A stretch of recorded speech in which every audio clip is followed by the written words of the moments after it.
Hello. हाँ अनुराग, देखिए question मैंने आपको भेजा था। ये नॉट फॉर प्रॉफिट ऑर्गेनाइजेशन का क्वेश्चन है। जैसे कैश बुक बनाई जाती है वैसे रिसिप्ट और पेमेंट अकाउंट बनाया जाता है। ठीक है।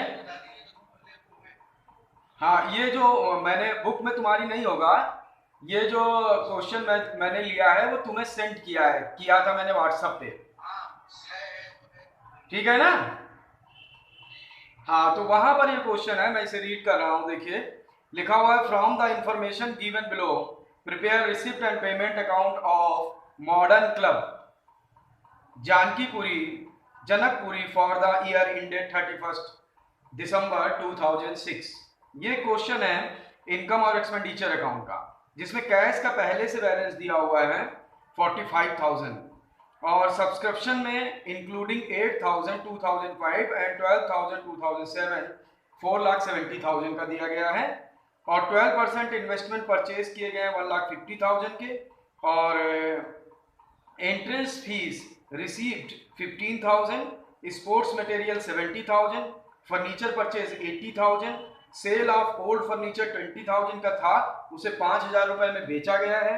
और म्युनिसिपल टैक्स का 1,000 है, प्रिंटिंग एंड स्टेशनरी के 24,000 है, sale of old sports material, और ओल्ड स्पोर्ट्स मटेरियल जो है वो 6,000 में बेचा गया है। जर्नल एक्सपेंसेस जिसमें से 2,000 रुपए अभी पे नहीं किए गए हैं 20,000 का है। इंटरेस्ट रिसीव्ड ऑन इन्वेस्टमेंट 6,000 है। टूर्नामेंट एक्सपेंसेस 70,000 है। सैलरी पेड की गई 84,000 और पोस्टेज और कैरेज का 2,000 पे किया गया है। तो इस क्वेश्चन में आपको एक रिसिप्ट और पेमेंट अकाउंट बनाना है। मैं आपको ये बताता हूँ, रिसिप्ट और पेमेंट अकाउंट जो है वो बिल्कुल कैश बुक की तरह से बनता है। जिस तरह से कैश में यानी रिसिप्ट वाले कैश में पैसे आते हैं तो आप उसे रिसिप्ट वाले कॉलम में, डेबिट कॉलम में लिखते हैं, और पैसे जब जाते हैं तो क्रेडिट कॉलम में। तो आइए देखते हैं ये क्वेश्चन कैसे होगा। यहां पर आप एक हेडिंग डालेंगे। ये दिख रहा, आप दिख रहा? अच्छा अच्छा अच्छा, एक मिनट।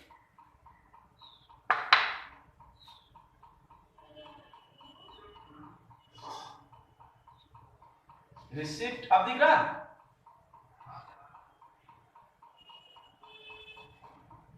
ये receipt and payment account on जिस दिन आप बना रहे हैं 31 दिसंबर 2006। अब करते क्या है कि ये कॉलम बनाया मैंने। इस कॉलम में जो ये वाला पार्ट है वो है डेबिट का पार्ट, ये इधर का, इसको हम लोग डेबिट बोलते हैं, डीआर। और जो इस साइड का पार्ट है दिख रहा होगा आपको, ये है क्रेडिट का पार्ट। ठीक है, ये क्रेडिट का पार्ट है, यहां मैंने सी आर लिखा। और जब हम इस लाइन को यहां पर खींचते हैं, हाँ 2006 लिखा हुआ है। जब हम इसको यहां पर करते हैं तो ये वाला कॉलम जो होता है ये होता है रिसिप्ट्स का, और यहां पर अमाउंट होता है, और ये वाला कॉलम होता है पेमेंट का, और यहां पर अमाउंट होता है।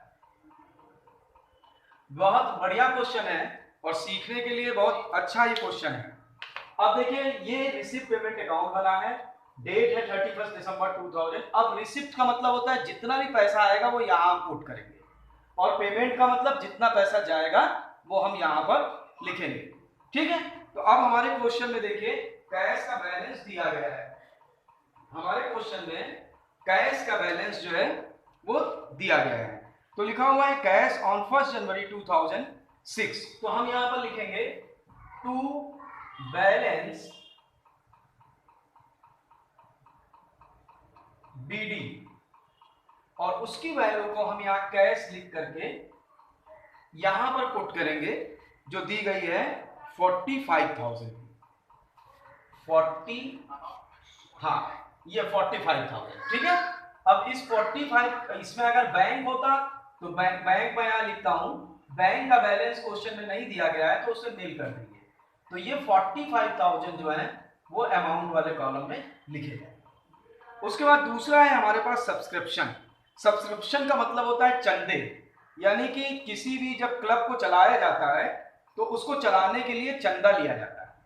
तो यहां पर चंदा जो है वो इनकम है, यानी रिसिप्ट वाले कॉलम में लिखा जाएगा। यहां पर लिखेंगे टू सब्सक्रिप्शन, हाँ रिसिप्ट वाले में, क्योंकि ये आपकी इनकम है। तो रिसिप्ट वाले कॉलम में हमने लिखा सब्सक्रिप्शन 4,70,000। वैसे इस क्वेश्चन में जो सब्सक्रिप्शन की वैल्यू दी गई है, आप क्वेश्चन में देखेंगे तो उसमें लिखा हुआ है कि इंक्लूडिंग 8,000 2005 का, यानी 8,000 रुपया 2005 का है, एंड 12,000 2007 का है, और 12,000 2007 का है। तो मैंने कल आपको जब इसके बारे में ये बताया था कि रिसिप्ट पेमेंट कैसे बनाया जाता है, तो मैंने ये बताया था कि इनकम कोई भी हो यहाँ इंक्लूड की जाएगी। अब वो किसी की भी हो, पुरानी हो, नई हो, कोई भी इनकम यहाँ इंक्लूड की जाएगी। तो इसलिए हमने यहाँ पर इसको लिखा। उसके बाद क्वेश्चन में दिया हुआ है 12% इन्वेस्टमेंट परचेज। अब आपने इन्वेस्टमेंट परचेज किया है तो पैसा आपके पास से चला गया है, आप यहाँ पर लिखेंगे बाय इन्वेस्टमेंट।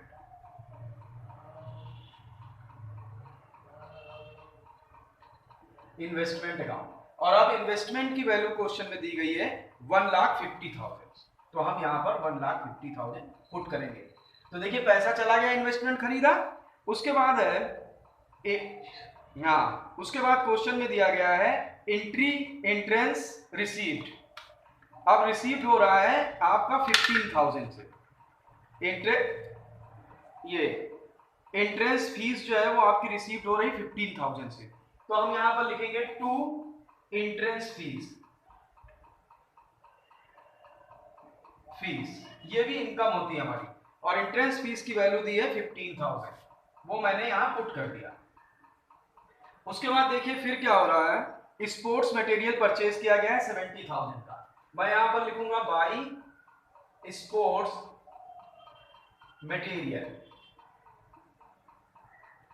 अब ये स्पोर्ट्स मटेरियल जो परचेज किया गया है वो किया गया है 70,000 का। तो 70,000 की वैल्यू पेमेंट वाले कॉलम में लिखी जाएगी, क्योंकि आपके पास से पैसा चला गया है। उसके बाद फर्नीचर परचेज, आपने 80,000 का फर्नीचर परचेज किया है, लिखेंगे बाई फर्नीचर, और ये 80,000 फिर आपके पास से चले गए तो पेमेंट वाले कॉलम में लिखा। उसके बाद है sale of old furniture, cost 20,000 rupees 5,000। आपने 20,000 रुपए में 20,000 रुपए वाले फर्नीचर को केवल 5,000 रुपए में सेल किया है। तो जो पैसा आपके पास आया है सिर्फ वही लिखेंगे, घाटे को यहां नहीं मेंशन करेंगे। आप लिखेंगे सेल फर्नीचर, और सेल फर्नीचर की वैल्यू जो क्वेश्चन में दी गई है वो है 5,000। एक्चुअली ये जो फर्नीचर था इसकी वैल्यू थी 20,000, लेकिन आपने इसको घाटे पे सेल किया है, 5,000 आपको मिला है। उसके बाद आपने म्युनिसिपल टैक्स का पेमेंट किया है, तो पैसा जब आपके पास से जाएगा तो आप लिखेंगे पेमेंट वाले कॉलम में म्युनिसिपल टैक्स। अब पेमेंट वाले कॉलम में म्युनिसिपल टैक्स की वैल्यू 1,000 आप पुट करेंगे। इसके बाद फिर देखिए नेक्स्ट आइटम है प्रिंटिंग एंड स्टेशनरी। ये भी आपका पेमेंट है, आप यहां पर लिखेंगे by printing and stationery. Printing and stationery की वैल्यू जो क्वेश्चन में दी गई है वो है 24,000। तो आप इसे पेमेंट वाले कॉलम में लिखेंगे, क्योंकि प्रिंटिंग एंड स्टेशनरी एक्सपेंसेस है आपकी।